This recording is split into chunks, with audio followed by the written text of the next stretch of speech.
প্রণমী বরদা অজরায় তুলা, প্রণমী বরদা অজরায় তুলা। বহু বলদারিণী রিপু বল মারিণী জাগো মা, সরলময়ী চণ্ডিকা শঙ্করী জাগো, জাগো মা জাগো অসুর বিনাশেরে। তুমি জাগো জাগো দুর্গা, জাগো দশ প্রণধারিণে।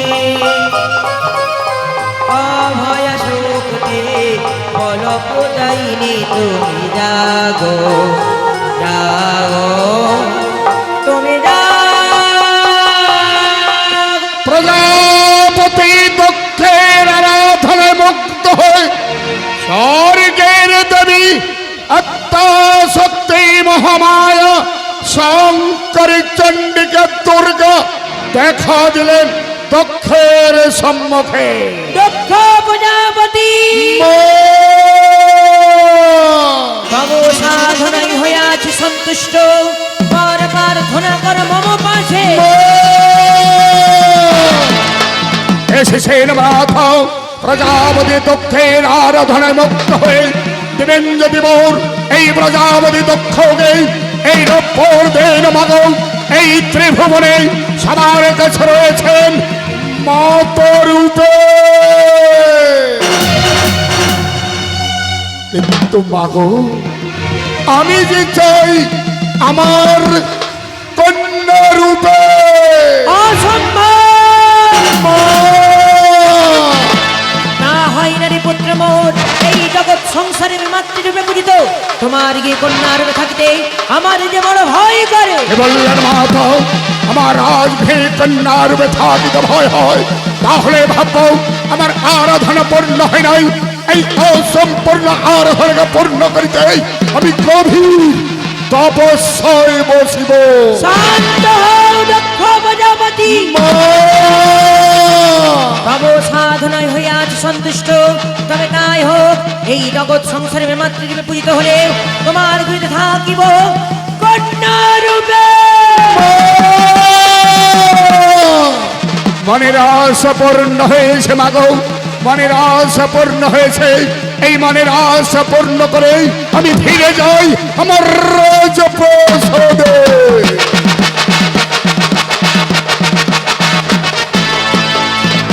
বিধাতার নিয়ম অনুসারে 10 মাস 10 দিন পূর্ণ হতেই শুভ দিনে শুভক্ষণে শুভ লগ্নে প্রজাপতি দক্ষের রাজগৃহে জন্মগ্রহণ করিলেন স্বর্গের দেবী আত্মা শক্তি মহামায়া শঙ্করী চণ্ডিকা দুর্গা।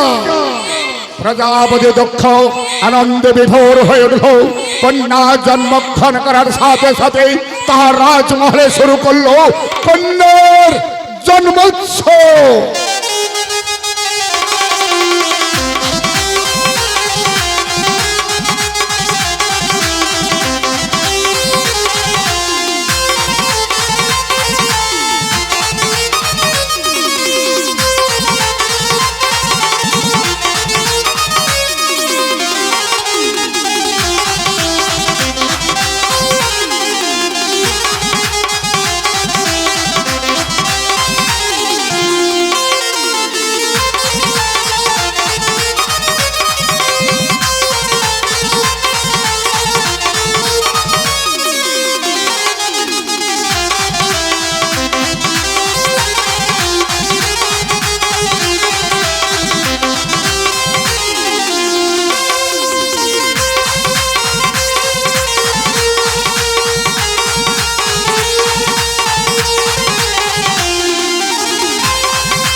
প্রজাপতি দক্ষ তাহার সদ্যজাত কন্যার নামকরণের জন্য স্বর্গ ভক্ত পাতাল এ ভবনে রয়েছে যত বিশিষ্ট বনেবর্গ এক এক করে সবাইকে আহ্বান করলেন তাহার রাজসভাতে। স্বর্গ মর্ত পাতাল এ ভুবন হইতে সকল বিশিষ্ট বনেবর্গ এক এক করে আসতে থাকলেন প্রজাপতি দক্ষিণ রাজসভাতে। আসো আসো আসো ওং শান্তি ওং শান্তি ওং শান্তি। তা প্রজাপতি দক্ষ এই কারণে আমাদের এই রাজসভায় আপনি ডেকেছে সরৌর বিশিষ্ট মনিবর্গ মনিরাশাপূর্ণ করিবার জন্য ধরে গঙ্গার তীরে তপস্যা করিতেছিলাম। তাই না? আমরা তো মানস সরোবরে তপস্যা করিতেছিলাম, আর তপস্যা করিতে করিতে দেখি স্বর্গে এক এক করে তিন জন দেবতা আমাদের সম্মুখে হাজির। তাই না? তা স্বর্গে কোন তিনজন দেবতা? কেন? ব্রহ্মা, কৃষ্ণ, মহেশ্বর।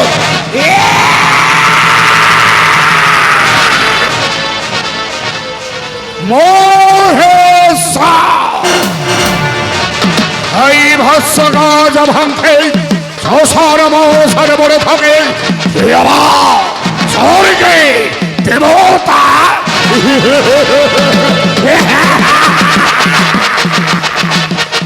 প্রজাপতি দক্ষ কোন কাজ কর্ম ক্রিয়া সুসম্পন্ন করিতে গেলে দেবাদিদেব মহেশ্বরের প্রয়োজন, আর আপনি মহেশ্বরকে করছেন অপমানে জর্জরিত।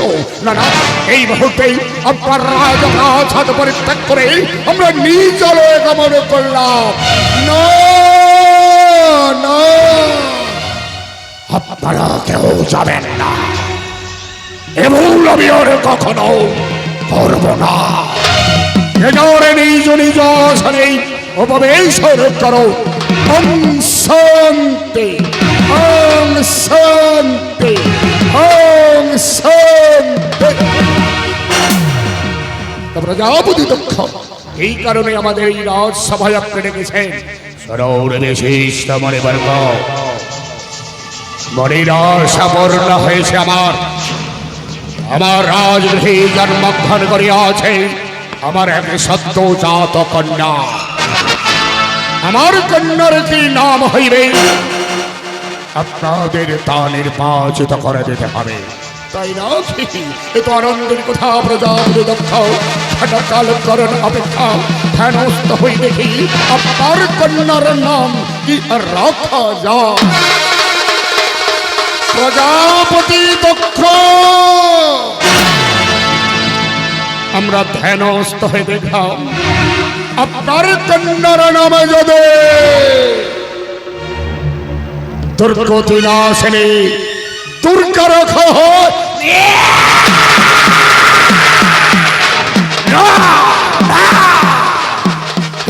আমি রাখতে পারব না। এই ছাড়া আপনারা করো অন্য নামে নির্বাচন করো।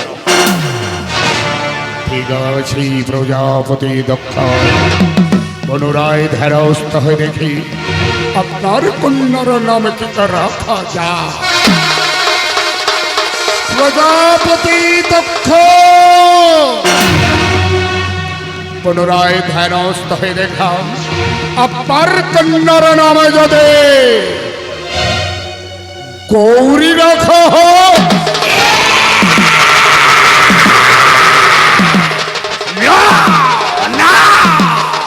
শিবের সঙ্গে যুক্ত গৌরী শিব গৌরী এ নাম আমি রাখিতে পারিব না। এই সারা আপনারা করো অন্য নাম নির্বাচন করো। ঠিক আছে প্রজাপতি দক্ষ সর্প সেই সে ধ্যানস্থ হয়ে দেখি আপনার কন্যার নাম কি রাখা যায়। প্রজাপতি দক্ষ সর্প শেষ ধ্যানস্থ হয়ে দেখাম আপনার কন্যার নাম যদি সতী রাখা হয় যথার্থ যথার্থ নাম নির্বাচন করেছেন সকল বিশিষ্ট মানেবর্গ। আজ থেকে আমার কন্যার নাম হইল সতী। কারণ আপনাদের জন্য রয়েছে রন্ধনশালা, যে যারে নিজ নিজ আহার পরিবেশন করে নিচলয়ে গমন করো।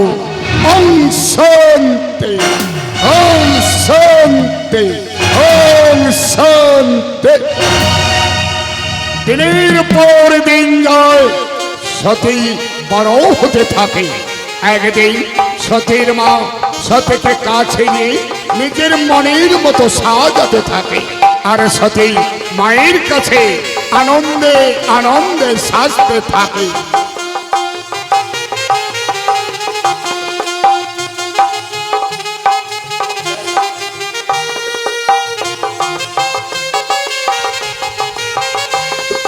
নিজের মেয়েকে কাছে নিয়ে মনের মতো সাজাতে থাকে সতীর মা, আর সতী মায়ের কাছে আনন্দে আনন্দে সাজতে থাকে। এইভাবে সাজাতে থাকে সতীর মা। কখনো শাসন আবার কখনো সোহাগ, সোহাগে শাসনে ভরে যায় সতীকে, আর মনের মতো করে সাজাতে থাকে নিজের মেয়েকে।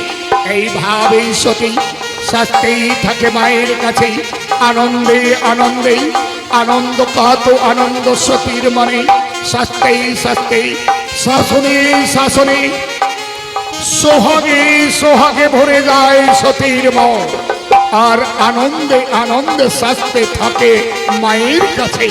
এইভাবে মাতা সাজাতে থাকে সতীকে, আর সতী সাজতে থাকে মায়ের কাছে আনন্দে আনন্দে। মনের আনন্দে মায়ের কাছে সাজতেই থাকে সতী। কত আনন্দ সাজতেই সাজতেই দূরে দেখতে পায় খেলার সাথীদের, আর থাকতে চায় না মায়ের কাছে, যেতে চায় খেলার সাথীদের কাছে। কিন্তু মাতা কিছুতেই ছাড়তে চায় না, চম্বনে চম্বনে ভরে দেয় সতীকে, কোলে তুলে আদর করে আরো তাকে মনের মতো সাজাতে থাকতে। এইভাবে চম্বনে চম্বনে ভরে যায় সতী মায়ের কাছে, আর আনন্দে আনন্দে সাজতে থাকে। সাজতে সাজতে সতী অপরূপা সুন্দর হয়ে উঠল। এবারে সে যেতে চায় খেলার সাথীদের কাছে, আর থাকতে চায় না মায়ের কাছে। তাই দূরে দূরে খেলার সাথীদের কাছে চলে যায় সতী। ছুটতে ছুটতে চলে সতী খেলার সাথীদের কাছে। আমায় ধরতে পারবে না মা, আমি চললাম। আমায় ধরতে পারবে না, আমি চললাম। সতী যাস রে, আমি কি দেখছি আমার কন্যার পদে পদে ফুটেছে প্রস্ফুটিত পদ্ম। তবে কি আমার কন্যা মানবী নয়, স্বর্গের দেবী? না না, এই পদ্ম নয়ে যাব আমি মহারাজের কাছে।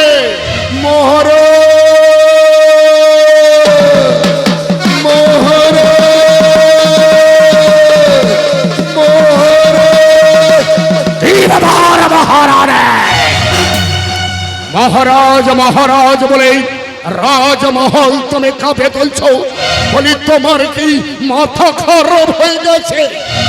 না না মহারাজ, আমার কোনো মাথা খারাপ হয়ে যায়নি।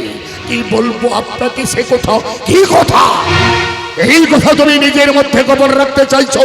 বলো বলো মহারাজ, কি কথা? আপনার কন্যা, আমার কন্যা কি করেছে? এই অপরাধ করেছে আমার কন্যা? না, আপনার কন্যা কোনো অপরাধ করেনি। তাহলে আপনার কন্যা মানবী নয়। মহারাজ আমার কন্যা মানবে নয়। আমার কন্যাকে তুমি কি বলতে চাইছো? আপনার কন্যা স্বর্গের দেবী মহারানী।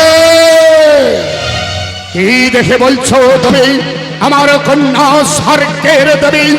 তার কোনো প্রমাণ আছে তোমার কাছে? আছে, আছে মহারাজ। আপনার কন্যার প্রতি পদে পদে ফুলেছে এই প্রস্ফুটিত পদ্ম। একই এই আমি কি দেখছি? আমার মনের আশা তাহলে পূর্ণ হয়েছে।